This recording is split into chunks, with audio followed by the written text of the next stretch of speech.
เปิ้นตานแหละปูจ้าคืนได้น่ะตัวเจ้าตุ้นนึงประวัมได้ตูลุงทองก็ว่าโอ้ผิดไปแล้วเนี่ยได้นะปูจ้าคืนก็ได้อยู่ได้บุญอยู่น่ะได้บุญอยู่ อันนี้เป็นกรรมตูลุงทองก่อนที่จะมาเอ่ยกับสถานีต่างๆเตือนเตียนเปิ้นมีบุญคุณแก่หมู่เฮาเจ้าขาดทั้งหลายนี่ตุลุงก็จะนำไหวพระเกินสถานวันนี้ก็เป็นวันศุกร์เอาเหล่าเสาร์เอาหน่วยวันพุธก็เป็นวันโกนละนะเป็นวันห่างวันดาเป็นวันหอวันเหน็บแล้วนะวันที่4พุกตื่นกันมาแล้วบ่เมื่อวันตื่นก่อนลับไปนะไปปิ้นหยังพักผ่อนสายตาเอ่ยบัดดังแม่ลงบางปัญโยนัน ดังเสียนเมืองบทตก80ปลายแล้วลงบ้างเนี่ยเตี้ยวจิ้นน่ะเหมือนกับมันไม่ลงหล่าวงสายอ่ะแต่ว่าไม่ลงบ้างนี่เปิ้นสูงเพียวเนี่ยเปิ้นสูงเพียวซึ่งเป็นโยมแม่ของพระอาจารย์เอาหลักปัญโยนันกินตานที่ไหนเปิ้นก็ไปกับพาลูกพาหลานเปิ้นเนาะลงบางปัญโยนันสันเมืองลงโอนเนี่ยก็แฟนคลับประจำนี่จะเตก็โทรเนี่ยก็ได้บนหมดเวลาก็โทรมาอยู่นะเต็กไหนก็ได้ตุ๊ ลงโอนน่ะกิติลังกาสันขวางเนาะไหวพระแม่บุญพินเข้าเฝ้าพระเจ้าด้วยการอุ่นนักก็เสียเวลาไปหลายเนาะไหวพระก่อนอะระหังสัมมาสัมพุทโธภะคะวาพุทธังภะคะวันตังอภิวาเทมิสวากขาโตภะคะวะตาธัมโมธัมมังนัมมัสสามิสุปฏิปันโนภะคะวะโตสาวกสังโฆสังฆังนะมามินะโมตัสสะภะคะวะโตอะระหะโตสัมมาสัมพุทธัสสะนะโม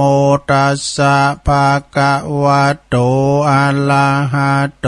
สัมมาสัมพุทธัสสะนะโมตัสสะภะคะวะโตอะระหะโตสัมมาสัมพุทธัสสะอิติปิโสภะคะวะอะระหังสัมมาสัมพุทโธวิจาจารณะสัมปันโนสุขโตโลกวิโตอนุตตโล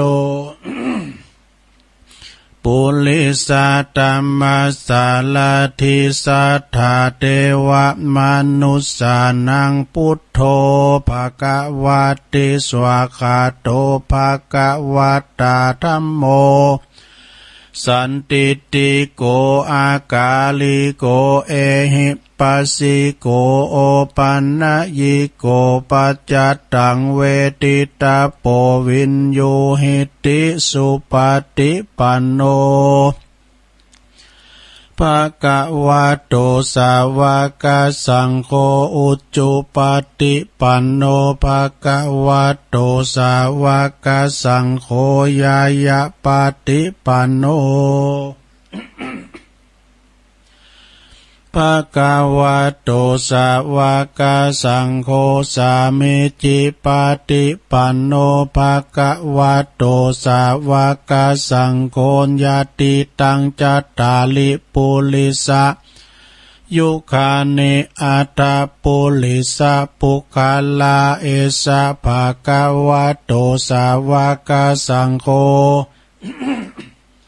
อาหุนายโยปาหุนายโยตักขินายโยอัญจัลลิกาลนิโยอนุตตลังปุญญเขตังโลกัสสาติจะยันโตโพธิยามุเลสักกายานังนันทิวัตตโนเอวังตวังวิจัยโยโหหิจัยสุจัยมังคะเล อปัลลาจิตตปันลังเกสีเสปัตตวิโปคะเลอภิเสเกสัพปะพุทธานังอากาปะโตปะโมทาติสุนักตังสุมังกาลังสุปาปาตังสุโหติตังสุกาโนสุโมโหโตจะสุยิทังพรหมจาริสุปัตตะขีนังกายกัมมังวาจากัมมังปัตตะขีนังปัตตะขีนังมโนกัมมังปณิทิเตปัตตะขีนาปัตตะขีนานิกัตวานะละพันตะเถปัตตะขีเนสัพพิติโยวิวัจจันตุสัพพะโลกโควินาศตุมาเตภวัตวันตลายโยสุขิติกายุโกภวะอภิวาทานาสีลิสานิจังวุตตาปัจจายโนจัตตาโลธัมมาวาทันติอายุวันโนสุขังปะลังชุมาในโลนเสียงไม่ค่อยดีเฮ้ยอาแฮมอาให้ไปก่อนเนาะชุมาเด้อเมื่อเจ้านี่มันเป็นจะใดเสียงเนี่ยกะแอมกะไอไปพร้อมกับสุมาเด้อไม่ลงเด้อพอลงเด้อได้ไหวพระไป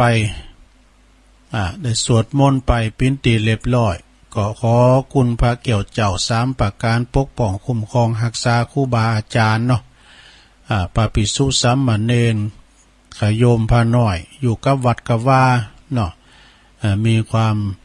สุขกายสบายใจมีสุขภาพพลานามัยสมบูรณ์แข็งแรงนึได้เผยแผ่สัจธรรมคำสอนขององค์พระสัมมาสัมพุทธเจ้าไป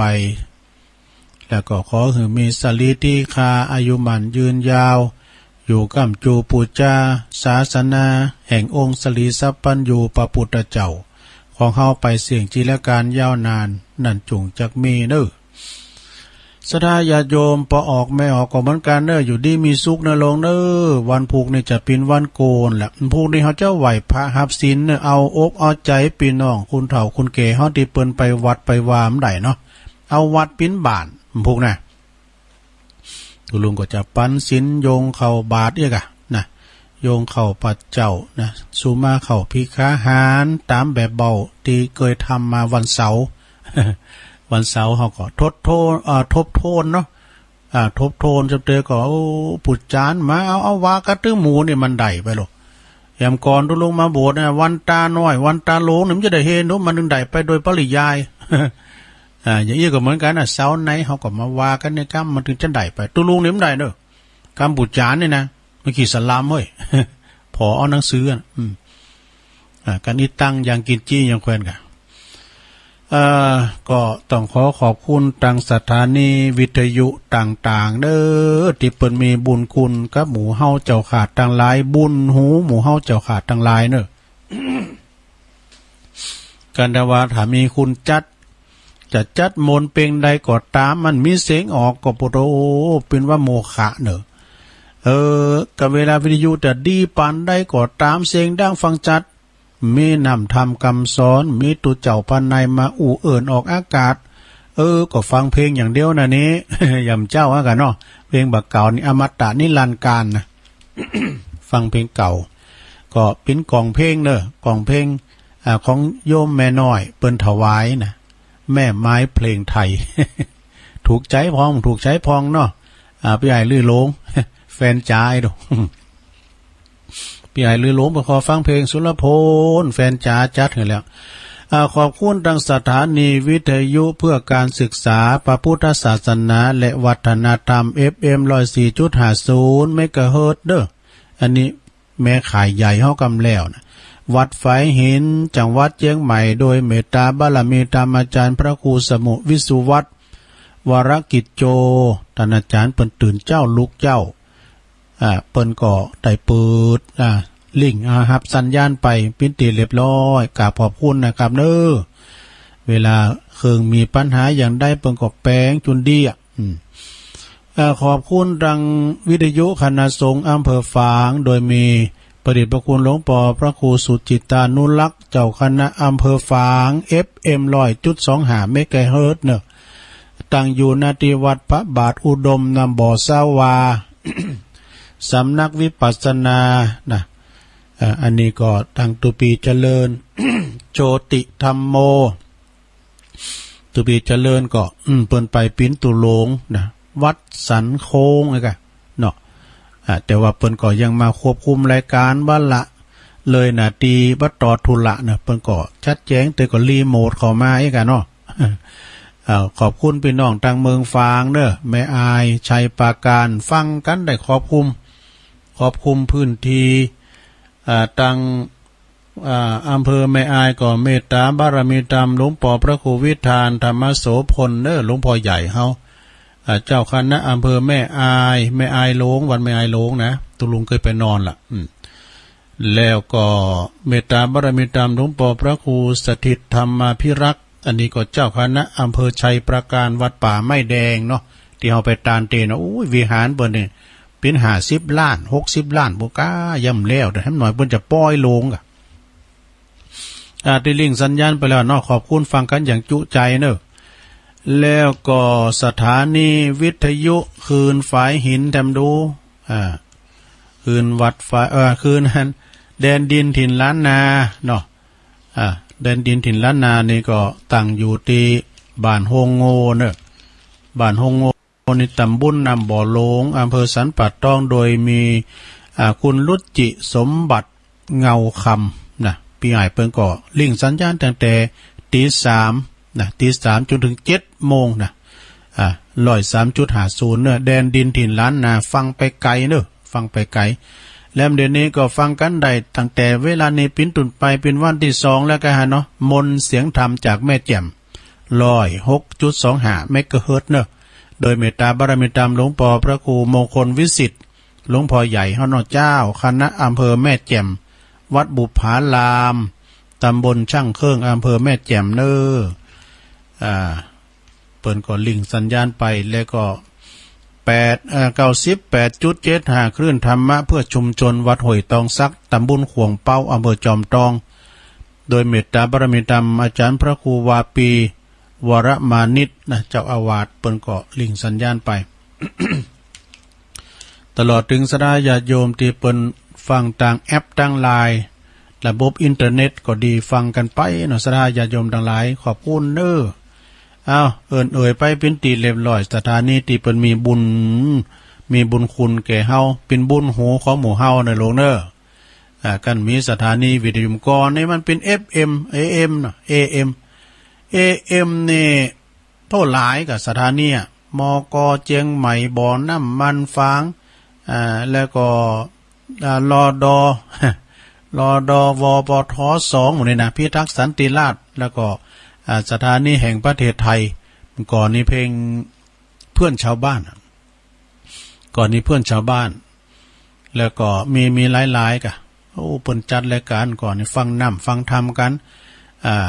ต่างงานคืน AM นะก่อน FM จะมีดูนะแล้วก็การเฮาฟังก็เฮาก็ต่อเสาต่อสายอย่างนี้นี่เวลาเฮาจะฟังเพลงเนี่ยเขียนจดหมายไปนี่ 2-3 วันเนี่ยเพิ่นถึงจะตอบนะก็เปิดตอบมากกว่าโทเฮกันนี่โมนกันสัก3 วัน 4 วันบ่เนี่ยจะถึงนะขอฟังเพลงนั้นขอฟังเพลงนี้นะแล้วก็คืนทำมาก่อนก็มันจะหลายนะลงเนาะมีเมตตาบารมีธรรมหลวงพ่อพระครูบุญตันเนาะเนี่ยนะพระครูอาทรวิสุทธิคุณตุลุงสมัยเลี้ยงควายแล้วนะตุลุงฟังบ่นะฟังด้วยมันสมัยเลี้ยงควายบ่ความวอดในวงการบ้านวงการธรรมะนี่มื้อน่ะหลวงปู่สุรพลกิติกากานี่อาจารย์มหาศัพท์นรินโทวัดพระพุทธบาทตากผ้าสมัยนั้นนะรายการปราทีปทองนี่แล้วก็ทำหลายตุนอยู่ที่เปิ้นเตดออกคืนออกอากาศมอกสะล่อมคำในฟังแล้วนะปวดตู้กันเฮาเตียวไปก่อนจะมีไฟฟ้าเนาะเปิ้นก็ฟังฐานเนี่ยกันเฮาเตียวไป2จี้กุงสุมาเด้ออันไปเมื่อค่ำยามคืนนะเฮือนหลังนั้นก็ได้ยินเฮือนหลังนั้นก็ได้ยินมันได้ยินไปเปิ้นเตดทำออกวิทยุนะ นี่ก็สมัย AM เนอะสดาเนอะFM ยังเกิดตอนน่ะเดี๋ยวนี้ AM นี่ได้ยินกับสังมกนี่แล้วก็สถานีมกนี่วิทยุอื่นฮับได้ฮอแล้วก็มาฮับได้อันที่เนี่ยกล่องเพลงเนี่ยที่แม่น้อยเปิ้นตาเนี่ยนะอันที่ไหนฮับได้นะแม่น้อยฮับได้หมดเลยมีขายตามท้องตลาดเด้อสั่งตรงโอ้ขนาดเปิ้นเสียสาระเอาเปิ้นตาลนะแล้วเปิ้นจะไปซื้อทำไมอ่ะดูโอ้ขอบคุณแม่น้อยเด้อรายการต่างๆเนาะ แต่ว่าในตุลุงก็เอาทำเนาะธรรมเทศนาวันอาสาฬหบูชาวันเข้าพรรษาของตุอุ้ยเปิ้นตาลมายังได้อ่านซองเบิ่นเตอวันนี้ก็จะปินธรรมรักษาความดีนะปินธรรมบรรยายนี่โลบโลมโดยท่านพระมหาอินแก้วสุวัจโจนะเป็นการแต่งโดยนะคือวันนำธรรมคำสอนของเมตตาบารมีธรรมในพระเดชพระคุณพระศรีธรรมนิเทศพระศรีธรรมนิเทศนะหรือว่าท่านมหากำมลโชติมันโตปท7เนี่ยเปิ้นได้เตดไว้แล้วเปิ้นบันทึกไว้แล้วเปิ้นมาเอาก้อนไก่เอามาปิ้นอันทำมาบรรยายนะก็อันนี้ก็เรื่องรักษาความดีของตุอุ้ยเนอหลวงพ่อบุญปันปิยธรรมโมซึ่งเปิ้นอยู่ปุ้นวัดแม่โป่งดอยสะเก็ดปุนาอันนี้ก็อู่ไว้หน่อยนะมันเป็นอันกำไทยนะแสดงเปิ้นพิมพ์มาเป็นกำไทยตุลุงก็มาดัดเป็นเมืองแล้วก็มาดัดเป็นย่องดูซ้ำจั่นกันนะดัดเป็นเมืองแล้วมาดัดเป็นย่องนะครับเป็นกำไทยนะเปิ้นพิมพ์มาเป็นตัวไทยหมดแต่ว่าตุลุงก็เอามาดัดเป็นย่องทำกำเปิ้นอยู่วัดสันป่าข่อยตำบลวัดเกตอำเภอเมืองจังหวัดเชียงใหม่นะพระศรีธรรมนิเทศนี่นะแต่ก่อนนี้เปิ้นก็จะมีอันอย่างก็ประทีปเป็นแสงสว่างส่องนำทางนะในเวลาค่ำคืนนี่ก็ฮะแต่ธรรมะเป็นแสงสว่างส่องทางใจทั้งกลางวันทั้งกลางคืนเนี่ยนะตุลุงก็ฟังบ่นะเปิ้นมีขอคิดดูเปิ้นมีขอคิดที่ในคอมของโรงนานเขาก็มีนะเปิ้นจังเปิดนะเปิ้นบันทึกไว้เนาะนั่นวันนี้ก็เป็นเจ้าภาพกันตึงโลงตึงหลายศรัทธาตุลุงก็จะกอยว่าไปยาวอยู่พองมันนะยาวพองสมควรก็กอยว่าไปแล้วก็ตัวหนังสือมันหน่อยพองตุลุงต้องเอาแผ่นเอาอันแว่นตาเนี่ยนะเบอร์300กันมันจะ300 บาทนะเบอร์มันนะเอามาใส่มันจะหันชัดหน่อยนึงแล้วก็ตามแบบวิสัยตุลุงจบน้อยเฮนความโหดเตาหางอึ่งแล้วก็มันอ่านหนังสือจ้าก็กอยว่ามันนะลุงเนอะแต่เป็นกรรมคมทางนั้นกรรมของเมตตาบารมีธรรมพระศรีธรรมนิเทศมหากมลโชติมันโตเนาะฟังธรรมมาเกิดเนอลงเนอธรรมของตุอุ้ยหลวงพ่อบุญปันแล้วก็เปิ่นเป็นเจ้าภาพ3ผูกกันนะเดี๋ยวนี้เป็นผูกที่2ว่านี่ก็ทำเริงวันอาสาฬหบูชาหรือว่าวันเข้าพรรษาอันนี้ก็เป็นธรรมอย่างหนึ่งนะคือเรื่องธรรมเทศนาแบบธรรมบรรยายรักษาความดีนี่แต่ว่าเมื่อมันจะมีดีนอกดีในนะโยมนะตุลุงก็งงเหมือนกันนะขนาดตุตีแต่ตุยังงงนะ เดี๋ยวก็พยายามฟังดีๆเนาะฟังธรรมกันก่อนนะโมตัสสะภะคะวะโตอะระหะโตสัมมาสัมพุทธัสสะนะโมตัสสะภะคะวะโตอะระหะโตสัมมาสัมพุทธัสสะนะโมตัสสะภะคะวะโตอะระหะโตสัมมาสัมพุทธัสสะ รักขัยยะอัตตโนสาธุละวะนังโลนตังยะถาติบัดนี้จักได้แสดงธรรมีกถาพรรณนาอนุสาสนีที่ยกขึ้นไว้ณเบื้องต้นนั้นซึ่งแปลเป็นใจความว่าคนดีต้องรักษาความดีของตนไว้ให้ดีเหมือนเก๋อนี่มันจิ้มนะสถานเนาะเก๋อนี่มันเค็มรักษาความเค็มของ มันไหวชันนั่นมีอธิบายว่าโบราณเปิ้นกล่าวว่าดอกอุบลเนี่ยนะดอกอุบลดอกปทุมดอกโกมุตนะแล้วก็ปลาเกิดในกำเนิดอย่างเดียวกันนะแต่ว่ากลิ่นมันหอมบ่เหมือนกันข้อนี้ชั้นใดคุณเฮาก็ชั้นนั่นนะสถานเนอะคุณเฮาก็เหมือนกันถึงจะกำเนิดเป็นมนุษย์เหมือนกันแต่อัธยาศัยนะนิสัยใจคอนี่มันหยาบและละเอียดบ่เหมือนกันเนอะนะอาศัยเหตุนี้จึงมีคุณอยู่2ประเภทนะคุณเฮามี2ประเภทเนอะสถานเนอะมันจะประเภท2นะอันนั้นก่อนนะแกกัน อันมี2ประเภทด้วยกันนะคือคุณดี1คนชั่ว1นี่ดีกับดีมันมากูกันนะโยมนะความดีเนี่ยทำเหือนคุณเฮาเนี่ยเป็นคุณดีนะความดีนี่นะถ้ามือเฮาเป็นคุณดีนั้นมีอยู่2อย่างเนอะ2อย่างมีอย่างพองคือดีข้างนอกอย่างหนึ่งดีข้างในอย่างหนึ่งนะดีนอกดีในดีนอกนี่เป็นจะฮือนะดีนอกนั้นก็คือดีโดยข้างนอกนั้นก็เช่นเฮามีดีทางนอกคือหยังมรดกตกทอดนะกะดีทางนอกก็คือมีตึกมีตีดินมีบ้านมีจองเลิกสนอะไรนะอันนี้ดีมรดกดีทางนอกเขาเด้อหรือว่ามีล่อมีเกวียนในสมัยเมื่อก่อนเพิ่นว่ามีล่อดอกมันจะมีรถนะก่อนถ้าไปไม่ล่อนี่มอกมีรถกันนึงกันเด้อล่อโง่นี่นะตุลุงก็เคยขับล่อมาแล้วนะฮั่นว่าอีน่ะ ทรัพย์สินเงินทองเพชรพลอยเป็นตุ่นเนี่ยอันนี้ดีตังไปนอกนะสถานะหรือว่าหรือใดดีพึงดีนะพึงดีคือมีอันใดดีพึงดีก็ดีตั้งแต่พ่อแม่บิดามารดา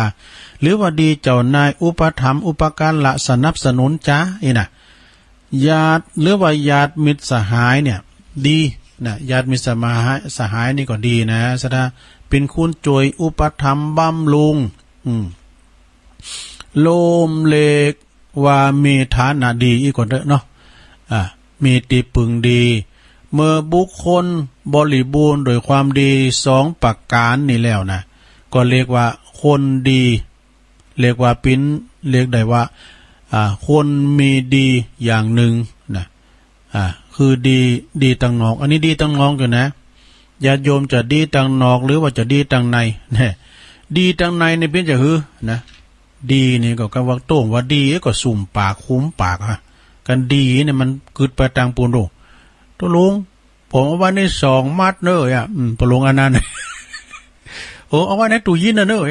เดี๋ยวเขาปิกไปถึงวัดเกินเองอะมาพอเพื่อนว่าปวดตัวแทบล้มทั้งยืนเพื่อว่า2 มัดนะเป็นหอย ของคุมนั่นเด็ก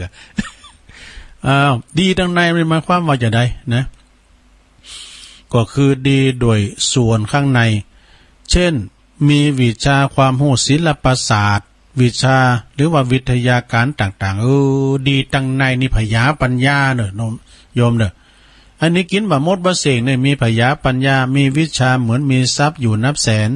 จะตกถิ่นฐานใดคงไม่แคลนไม่คับแค้นแต่ก็ยังประทังตนก่อนเนี่ยเขาจำได้ดีเนาะ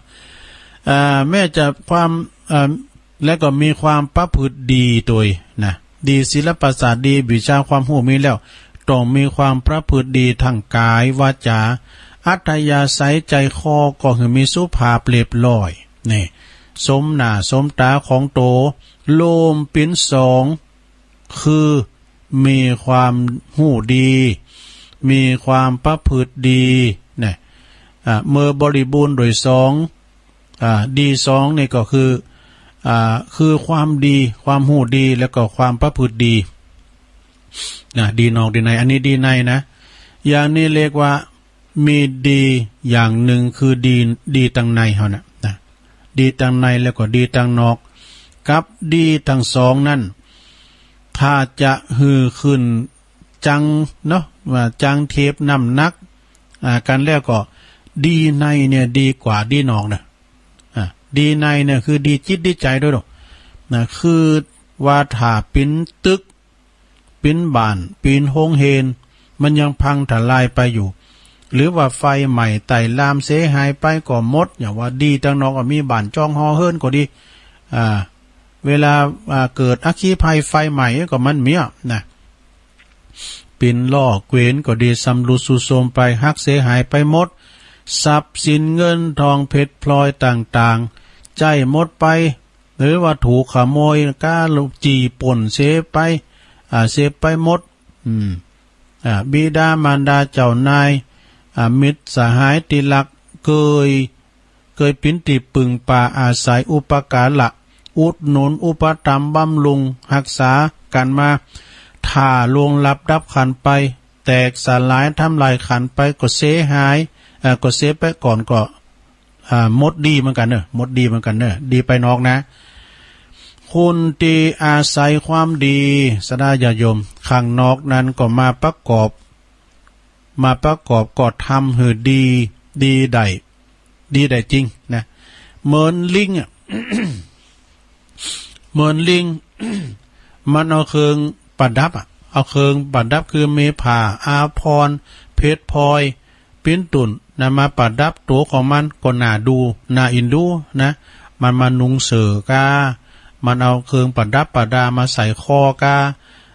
ถ้าเฮาเอาเครื่องประดับประดานั้นออกมันก็เป็นตัวลิงอยู่นั่นเองเป็นลิงได้ธรรมดานะเพราะว่ามันบ่มีดีข้างในดีข้างนอกมันได้นะดีในนั้นก็บ่มีหมดสิ้นไปเหมือนดีนอกมันดีนอกนี่มันหมดเสียงไปแต่ว่าดีในมันมีกันอย่างเช่นวิชาความรู้ศิลปศาสตร์ต่างๆนี่นะวิทยาการต่างๆที่ได้ศึกษาฝึกหัดมาจนช่ำชองชำนิชำนาญแล้วจนสามารถทำให้ความรู้นั้นเป็นคุณสมบัติในตัวนี่มันกินแบบมดนะปัญญาเนี่ยนะสถานเนาะก็จะติดตัวไปจนตายเนอะสถานเนอะที่ฮอจางเนี่ยนะอย่างตุลุงเคยสารเข่งมาตุลุงลืมรู้สารเข่งเนี่ยก่อนเนี่ยนะชักดอกสารเข่งเนี่ยมันก็ลืมวิชาความรู้ดูนะมันบ่สูญเสริมไปหายไปที่ไหนแหละสถานเนอะจะไปตีใดๆก็จะติดตัวเข้าไปทุกหนทุกแห่งช่วยหือเอาตัวหลอดได้ในการเลี้ยงชีพเนี่ยอย่างเปิ้นช่างกลเนี่ยเปิ้นซ่อมรถสองลายเนี่ยเปิ้นจะลืมดูมันจะวันน็อตเหลือเนี่ยตีมาแล้วน็อตเหลือแน่นอนพอเปิ้นได้ฝึกมาช่างกลนี่นะประกอบกิจการสำเร็จตามกำลังของวิชาศิลปะนั้นๆทำปิ้นสง่ากาหาญเนอะทำปิ้นสง่ากาหาญเพราะว่าเปิ้นจบมาน่ะแล้วก็ก่อให้เกิดความนิยมความเคารพนับถือจากชุมชนได้ปึงปาอาศัยในไปจนตายนะบามดเปิงสินศูนย์เมินดีนอกนะอย่างว่าเปิ้นได้อย่างปอจานเขาเนี่ยเอาปอจานเนี่ยเปิ้นอุ้มได้หมดดูเก่ากำเวนตานก้าเนี่ยสัมพองเปิ้นลืมก็เปิ้นก็พอหนังสือพอแบบก็ได้แต่ว่าเฮาจู่ๆจะไปปิ้นเอ็มได้ พร้อมยังพะวานเอาเวนตาเนี่ยเนาะเปิ้นเวนตาเปิ้นเก่งเนี่ยนะแล้วลองไปอย่างเปิ้นหลอกปดต้มไปได้ยังได้เปิ้นฝึกมาเนี่ยอันนี้ดีไปในเนี่ยดีนอกมีฐานะและก็ตีปึงเป็นต้นดีทางนอกเลยนะได้ปะได้ปึงพ่อแม่ครูบาอาจารย์อันนี้เป็นดีนอกเฮาได้ปะได้ปึงเปิ้นถ้าไปที่ไหนนะเป็นเขาของเงินทองเนี่ยเป็นดีทางนอกดูทรัพย์สินสมบัติต่างๆเนี่ยจะเอาไปตุยเนี่ยมันทั้งหมดมันก็ยากจะเอาไปตุยก็ยากนะบางอย่างก็เอาไปบ่ได้บางอย่างก็เอาไปตุยได้นะบางอย่างที่เอาไปถ้าว่ามันหนักลำไปก็มันเอาไปหมดส่วนที่เอาไปได้ก็ต้องโหงทำละนะสมมติเราเอาไปตุยก็ปิ้นโหงกังวลส่วนที่เหลือแถม มันก็หวาดระแวงหวาดเกรงกลัวภัยอันตรายต่างๆในทรัพย์สินติดตามไปตัวถ้ารักษาบ่ได้รักษาบ่ดีนะก็จะมีการมีภัยขึ้นมาได้จริงๆบางทีก็ต้องไปเสียชีวิตได้ไหนก่อนอย่างนี้ตู่ทอง ตู่ทองเคินตีนะลงไปเอามือตัวเนอะไว้เฮินปุ่นดีส่วนในดีส่วนโตอยู่ส่วนโตนะสวัสดีนี่นะส่วนดีในอยู่ในโตเฮาเนี่ยไผแย่งชิงเป็นบ่ได้นะศิลปศาสตร์ที่มันอยู่ในตัวเฮาเนี่ยความรู้ต่างๆเนี่ยไผเอาไปตัวมันได้ความดีไปไหนมาไหนก็บ่ลำบากเนอะในการหอบหิวแบกหามป้องกันรักษาก็บ่ต้องกลัวว่าลงลืมตกหล่นไปที่หันที่นี่กับช่วยคุ้มครองป้องกันภัยอันตรายหือเฮาตัวนี่ดีทางในนะดีทางในน่ะ และอีกประการหนึ่งว่าเพิ่นว่านะดีในนี่เป็นเหตุหือดีนอกที่ยังบ่มีหือเกิดขึ้นที่มีอยู่แล้วก็ช่วยสนับสนุนหือเจริญรุ่งเรืองยิ่งขึ้นไปว่ะและพิทักษ์รักษาดีนอกไว้หือดำรงคงอยู่ได้ยืนยาวนานถ้าดีในบ่มีดีนอกถ้าดีในบ่มีนะคือเป็นคนโง่หรอมีความประพฤติเสียหายแม่ดีนอก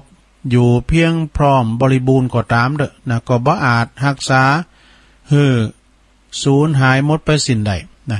หากว่าดีนอกนะดีตั้งภายนอกเขานี่นะจะบ่มีเลยผู้ที่มีดีตั้งในก็อาจอุตสาหะพยายามเสาะหาจัดทำดีนอกดีตั้งนอกนี่นะมีมากสมบูรณ์นะจนเต็มสามารถของตนได้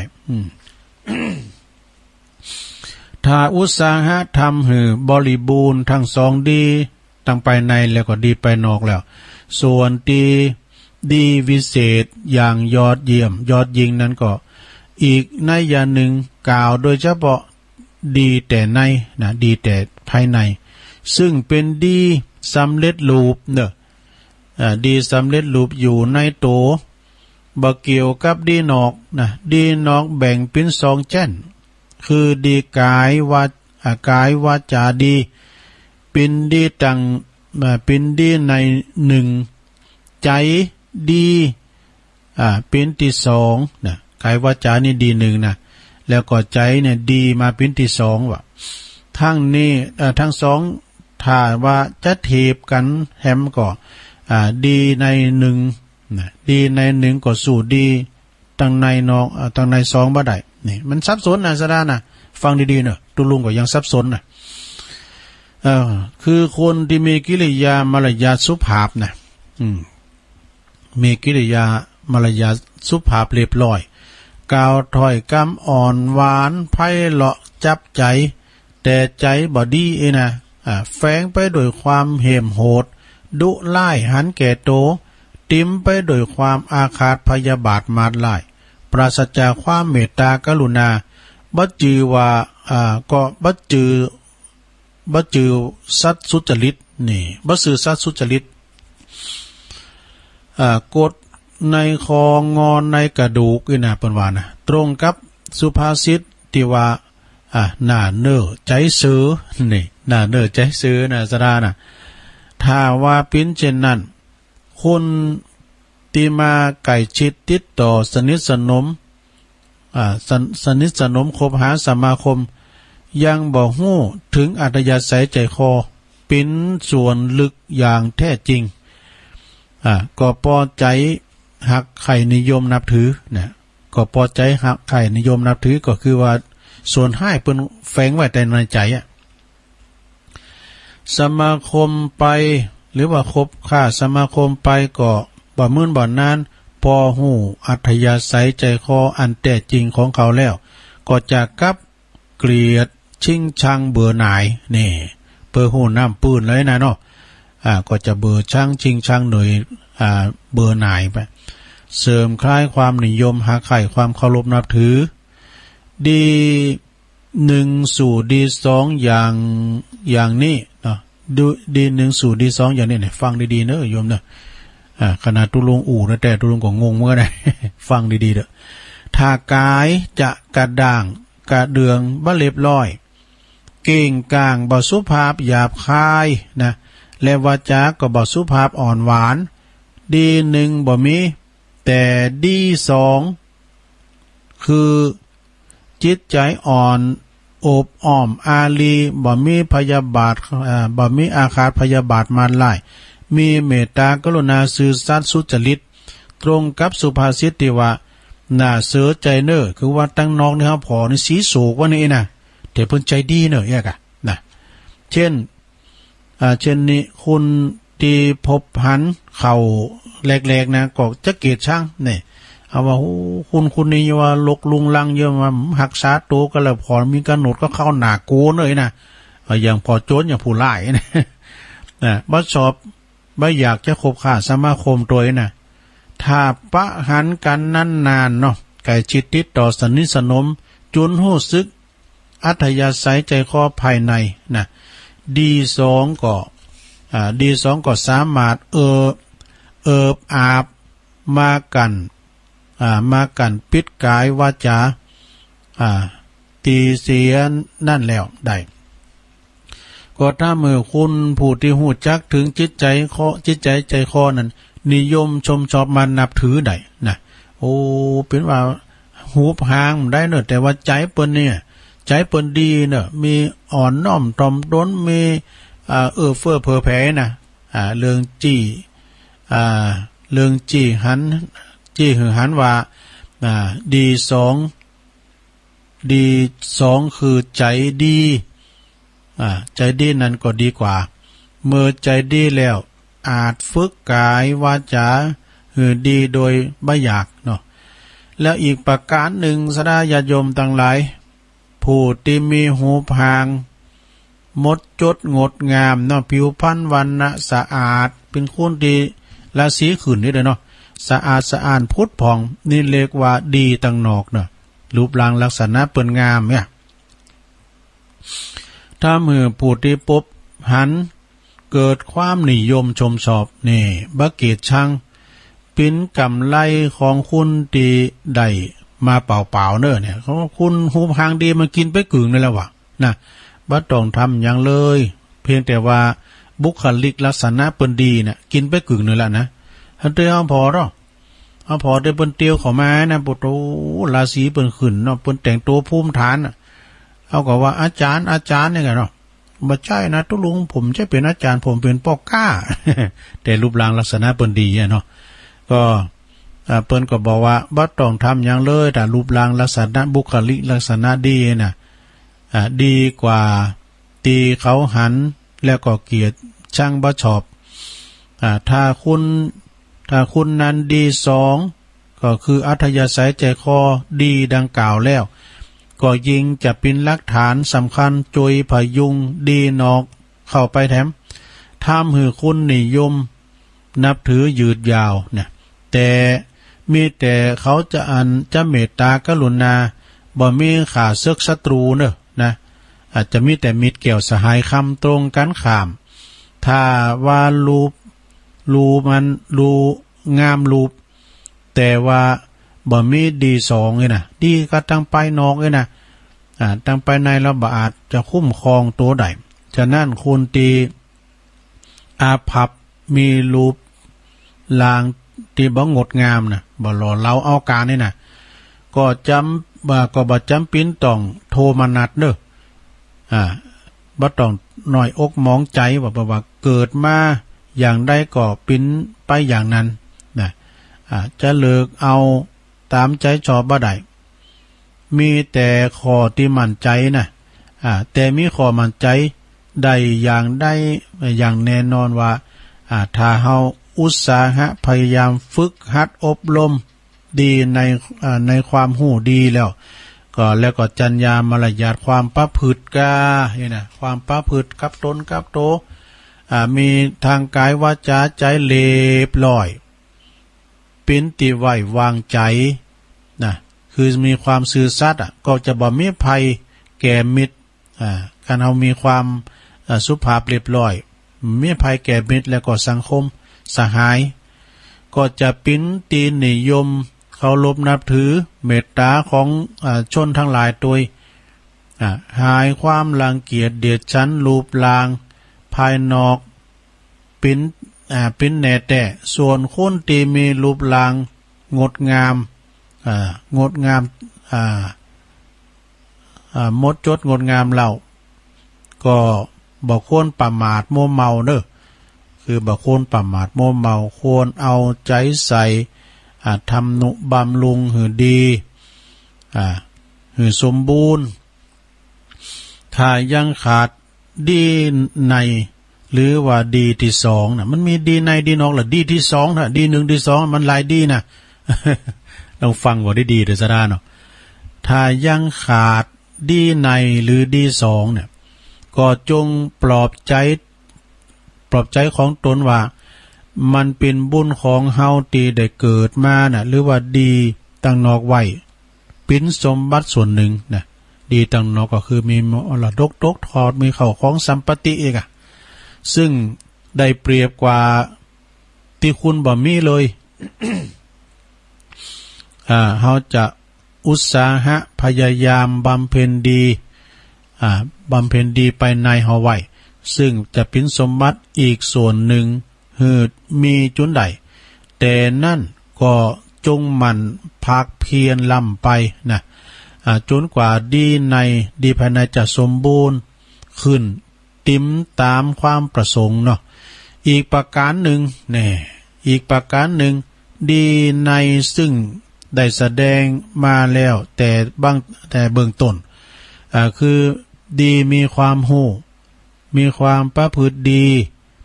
ทั้งสองอย่างนี้รวมกันว่าดีตั้งไปในดีตั้งไปในนั้นถือได้ถ้าแยกนะถ้าจะแยกหือละเอียดยกขึ้นสู่บุญกาจังพิจารณาพอว่าก็ได้ดีกว่าอีกว่านะดีกว่าความหูดีแต่มีความประพฤติแต่กับความประพฤติดีก็นั้นเทียบกับการเรียกก็จรรยาหรือว่ามารยาทความประพฤติดีมีอันภาษิตว่าคุณที่มีวิชาความรู้มีศิลปศาสตร์ชำนิชำนาญแต่ว่าจรรยามารยาทความประพฤตินี่บ่ดีขึ้นมาให้น่ะซะดาเนาะก็เข้าในสุภาษิตที่ว่าความรู้ถมโหเอาโตบ้านหลอดอีกก็มีนะเช่นนี้ก็มีบ่มีไผที่ปรารถนาคบค้าสมาคมทั้งจักต้องลุ่มต้องตั้งโตบ่ได้นะปินไผแก่คนอื่นแถมตัวแม่คนแม่ว่าบ่มีวิชาแต่ว่าจรรยามารยาทความประพฤตินี่ดีเรียบร้อยเนาะมีความซื่อสัตย์สุจริตมั่นคงก็ยังมีคุณจำนงปรารถนาเนอะคบหาสมาคมได้ไว้วางใจได้สนิทเอาไปเป็นมิตรสหายได้อย่างต่ำนะอย่างต่ำว่านคือเฝ้าบ้านได้เฝ้าเฮิรนนึงกำเนิดนะเลิงทรัพย์สมบัติก็ไว้วางใจได้ความขอนี้ก็จี้หือหันว่าวิชาปินเหมือนดีนอกจัญญาปินเหมือนดีในนะจัญญามารยาทเป็นของดีตั้งในอีกจั้นหนึ่งนะความหู้ดีหรือว่าจะสู่ความประพฤติดีได้นะความหู้ซ้ำเตอก็ความหู้เอาโถมโหเอาโตมหลอดแต่ว่าความประพฤติดีคือจัญญามารยาทความประพฤติท่านนี้ก็เปิดเตือนใจคุณมีวิชาดีแล้วท่านองโตนะสมมติว่าเปิ้นเป็นด็อกเตอร์ก็เนาะจบมาสูงมีความทะเยอทะยานท่านองโตประพฤติบ่ดีเสียหายทางจัญญามารยาทก็บ่ค่อยดีนะก็ควรตีสาธุชนทั้งหลายจะตั้งใจทำวิชากับจัญญาเนี่ยสามัคคีกลมเกี่ยวกันเนอะอย่า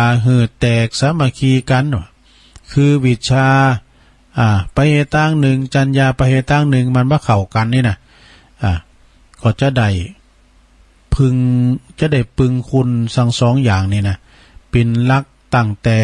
ตั้งลักตั้งโตมัน บางบากบั่นหือบรรลุความงามความเจริญความดีถึงที่สุดเนาะอันความดี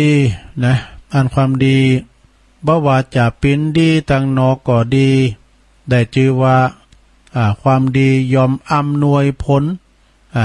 เป็นความสุขความเจริญและการทำความดีให้เกิดเป็นสิ่งที่ทำได้ยากเหมือนกับเฮากิ่งโคกขึ้นภูเขาเนี่ยทำความดีนี่ยากนะศรัทธาญาติโยมเนาะทำความดีนี่ยากแต่หรือว่าเฮาพายเรือทวนกระแสน้ำนะพายเรือทวนน้ำเนี่ยมันใจแหงหนักย่านน้ำมันไหลมาแล้วเอาอันโซนกระแสโซนกระแสน้ำนะองค์พระสัมมาสัมพุทธเจ้าของเฮาทั้งหลายเนี่ยเปิ้นตรัสไว้ว่าผู้ที่จะบำเพ็ญความดีต้องมีหลักนะต้องมีหลักคือยึดมั่นอยู่ในคุณธรรมคือมีความภาคเพียร4ประการเนอะจึงจะเป็นคนดีได้และก็ได้รับความผลดีโดยคือ 1. สังวรประทานนี่สังวรประทานนี่ก็คือความภาคเพียรระวังบ่ให้ความบดีเกิดขึ้นบ่ให้ความบดีเกิดขึ้นในสันดานเฮานะ 2. ปหานะประทานเพียรพยายามเลิกละกำจัดปัดเป่าความบดีที่มีอยู่ในแล้วที่มีอยู่แล้วเนี่ยคือหมดสิ้นไปทีละน้อยนะเหมือนช่างทองที่ค่อยๆไหลสนิมทองออกฉะนั้นนะข้อที่3นะข้อที่3เนี่ยสถานเนี่ย ภาวนาประทานนี่เพียรพยายามปลูกสร้างบำเพ็ญความดีอื่นๆให้เกิดขึ้นแล้วก็ข้อที่4อนุรักษณประทานเพียรพยายามรักษาความดีที่ปลูกสร้างบำเพ็ญไว้แล้วดำรงคงอยู่นะเมื่อใจความพยายามครบ4ประการนี่แล้วนะก็จะทำให้ความดีการทำความดีก็ง่ายๆขึ้นเหมือนพายเรือที่เฮาพายเรือไปตามกระแสน้ำบ่ใจทนน้ำนะลำพังแต่ทำความดีอย่างเดียวก็ระมัดระวังความบดีที่จะเกิดขึ้นนะความบดีที่จะเกิดขึ้นก็มีอยู่จะเป็นละนะแล้วก็ขอให้ละความชั่วเสียหายที่มีอยู่ในใจให้ออกไปรักษาความดีให้ก่อเกิดขึ้นใหม่ก็อยากที่จะพบปะก็อยากที่พบปะความสำเร็จเพราะการทำความดีมักมีมารมาขัดขวางนี่อันหนึ่งการทำความภาคเพียรละบาปนั้นเนี่ยพระบรมนาถตรัสไว้ว่าจงทำดีเสียในวันนี้พอไผจะพึงหูได้ว่าความตายจะมีแก่เฮาในวันพรุ่งนี้นะอัจเชวกิจมาตับปังโกชัญญามารนังสุเวเพราะว่าการพัดเพี้ยนกับพญามัจจุราชเนี่ยซึ่งเป็นเสนาใหญ่เนี่ยยอมบ่ได้เป็นแน่แต่นะโอ้ข้าขออยู่ไปทั้งปีนะขอได้จะร้องวัดจะร้องว่าแล้วเกินนี่นะอันนี้มันถึงได้มันถึงได้เพราะว่าพญามัจจุราชเนี่ยถ้าว่ามันได้เวลามันได้โอกาสมันไล่เต้นเอาเลยนะมันไล่เต้นเอามันเอาไปจนได้ เนาะมันตึกแล้วอย่างเหมือนเขากินข้าวอิ่มแล้วมาดื่มอยากแล้วนี่นะถ้าหมดเวลาหมดบุญหมดอายุแล้วก็ตึงไปทีเดียวกันหมดเนาะไปสู่ภพภูมิที่เขาได้ทำไว้นะคุณที่ได้เกิดมาในโลกนี่นะถึงแม้จะมีจื่อมีนามสกุลเรียกว่าเรียกกันไปต่างๆก็ตามเนอะแต่จื่อสกุลเหล่านั้นก็เป็นนามสมมุติว่ะนะเป็นนามสมมุติแต่ดีจริงความดีและก็ความชั่วต่างหากซึ่งจะเป็นนามอันแท้จริงของคุณดังภาษิตที่ว่าเกิดมาแล้วก็ทำคุณงามความดีไว้นักๆนะ ขอให้พุทธบริษัททั้งหลายจงรีบค้นคว้าทำแต่คุณงามความดีดีตึงตังนอกดีตึงตังในพินติปึงพาอาศัยแล้วก็พึงมิตรพึงมีมิตรมีขึ้นในเป็นลักหมั่นบากบันแสวงหาสะสมความดีตึงตังนอกตึงตังในให้มันเกิดขึ้นที่มีอยู่แล้วก็ขอให้แต่ว่ายังบกพร่องอยู่ขาดแคลนอยู่ก็เพิ่มเติมให้บริบูรณ์เมื่อว่าติ้มตีดีแล้วจงทนุบำรุงรักษาไว้ให้มั่นคงอย่าประมาทลุ่มหลงอย่าปล่อยปะละเลยให้สูญหายนี่ความหู้หรือว่าจัญญาความประพฤติก็เช่นกันก็จงเสาะแสวงหาอบรมฝึกฝนให้เกิดขึ้นตีมีอยู่แล้วก็ขอส่งเสริมเติมต่อให้พินโยยิงยศดีขึ้นกว่าเก่าตียังบกพร่องอยู่ก็เพิ่มเติมให้บริบูรณ์แล้วก็ระมัดระวังรักษาความดีรักษาความดีที่มีอยู่แล้ว หรือว่าทำมันมาใหม่ให้ดีนะ เหมือนเกิดที่รักษาความเค็ม เหมือนเกิดที่รักษาความเค็มทุกก่อนว่าก่อนใหญ่ว่าก่อนน้อยนะก่อนมันก็ถึงจิ้มเหมือนกันเกิดเนี่ยนะมันจิ้มเหมือนกันโมดเนอสดาเนอคนดีจะต้องรักษาความดีไว้ในตนเหมือนเกิดที่รักษาความเค็มไว้ชั้นนั่นเนอแล้วก็สัจนามาพอสมอาตมาได้วิสัจนามาก็พอสมควรแก่กาลเวลาก็ขอยุติลงปุงไหวเพียงเต้าอีเนาะเอวังก็มีด้วยประการฉนี้สาธุสาธุสาธุด้วยความทุลักทุเลความจริงเป็นก่อนแต่งว่าจะดีแต่ตุลุงอ่านมันซับซ้อนไปหน่อยนะขอสุมาเนอะสุมาหลวงปอตัวเตียนได้อ่านไปพิษผัดไปก็ขอสุมาด้วยนี่เป็นถ้ำไทยนะโยมเนอะเป็นถ้ำไทยแต่ก็ตุลุงมาแปะเป็นเมืองทำการแกะเป็นย่องทำการก็จบลงไปเนาะตุลุงพักเบรกแป๊บเดียวเนี่ยกินน้ำชั้นน้ำกำเดียวสถาไปฝั่งไหลไปไหนแต่เนอเดี๋ยวรอแป๊บเดียว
ก็มาอู่กันชั่วโมงที่2เนาะสดา4 โมงกับ8 นาทีนะ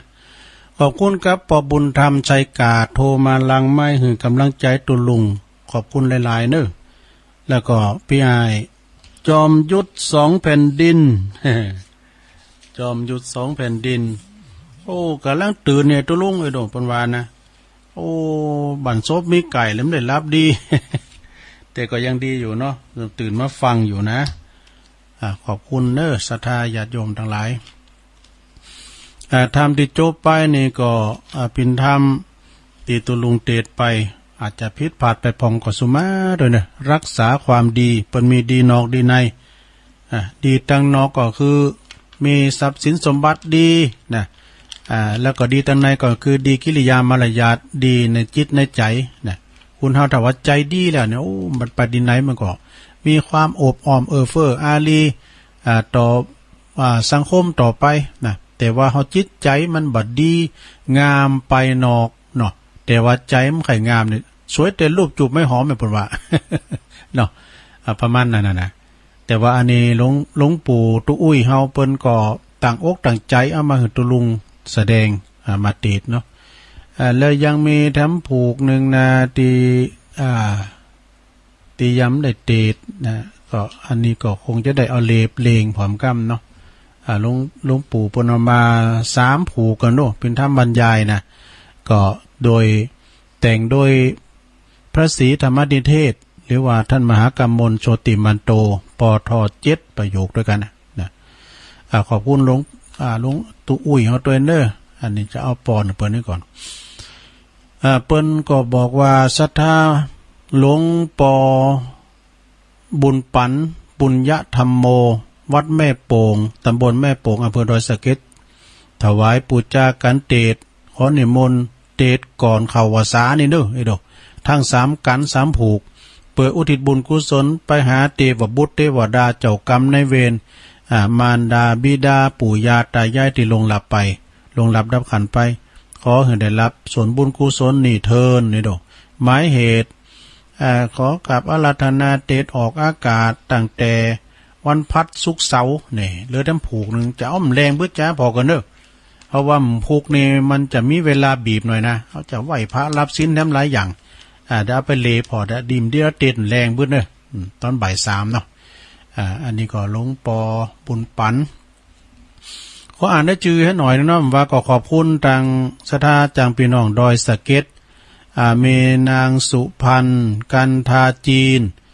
นางสาวสุภัตรากันทาจีนนี่นะเนาะนายวัชระวรศรีนางสาววชิราวรศรีบ้านน้องเจริญชัยดอยสะเก็ดเนอวานี่เปิดมาถวายเพลตัวยแล้วก็สุมาเดมันล่างห้องน้ำเหมือนตุลุงตึงแม่ตึงลูกขอบคุณเลยเนอะมาปัดกวาดด้วยว่ะแล้วก็มีสันทานางจันหอมบัวภัยจิตนี่อันนี้ก็มาจากบ้านข้างน้ำตำบุญตำบุญหลวงเหนือนะอำเภอดอยสะเก็ดจังหวัดเชียงใหม่น้อมถวายเต้นพรรษาไหว้กับตนกับตัวไหว้ภัยพักดาโดยพร้อมโภชนะอาหารว่าเป็นมาถวายเพลโดยแล้วก็ขอบุญกุศลปกปักรักษาข้าพเจ้าโดยเทินก็ขออยู่ดีมีสุขเด้ออันนี้พี่น้องดอยสะเก็ด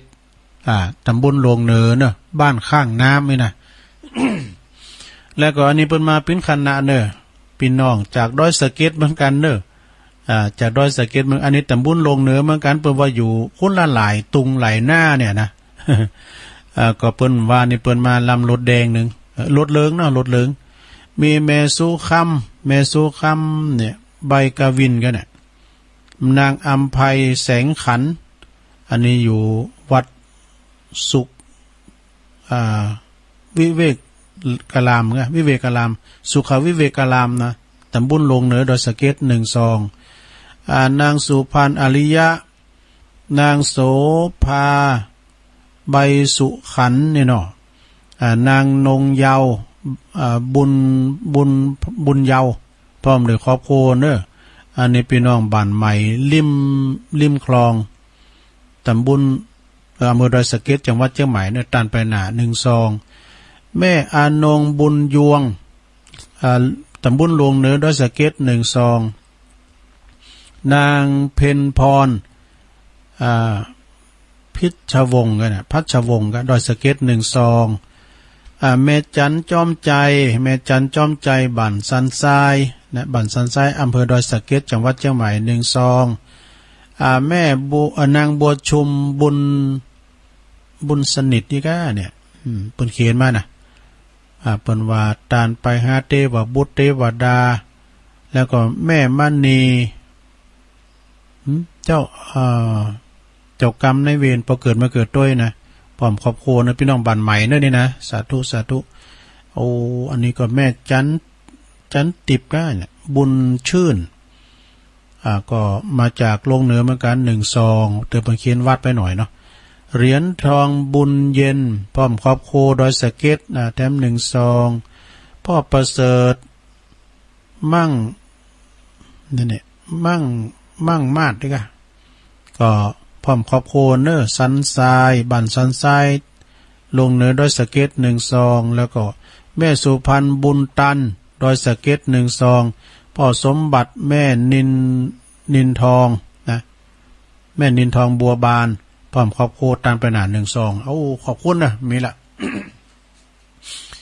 เปิ้นมาว่าเนาะขอบคุณเด้อเปิ้นมาไหวพระธาตุมาตานบุญเก่าวัดท่านเตียนเก่าวัดบางตั้งเจริญกูแก้วแล้วก็ขึ้นมาวัดพระธาตุดอยน้อยปิ้นวัดที่3ว่ะขอบคุณเอาปอนนี่ก่อนเนาะเอาปอนตึงลงตึงหลายเอาปอนตัดการติดทำโดยปอนซองโดยตึงลงตึงหลายเด้ออิจิตังปฏิตังตุมหังคิปะเมวะสมิจตุสเปปุเรนตุสังกปะจันโทปนารโสยะถามณีโจติรโสยะถาภวะสัพพิติโยวิวัจจันตุสัพพะโลโกวินาสตุมาเตภวัตวันตรายโยสุขีติคายุโกภวะอภิวาตานาสีริสานิจังวุธาปจายโนจัตตารโอธรรมาวัฏันติอายุวันโนสุขังปะลังเอาแล้วสดาญาโยมทั้งหลายจบลงไปนะเอาปอนไปแล้วปิ้นตีเรียบร้อย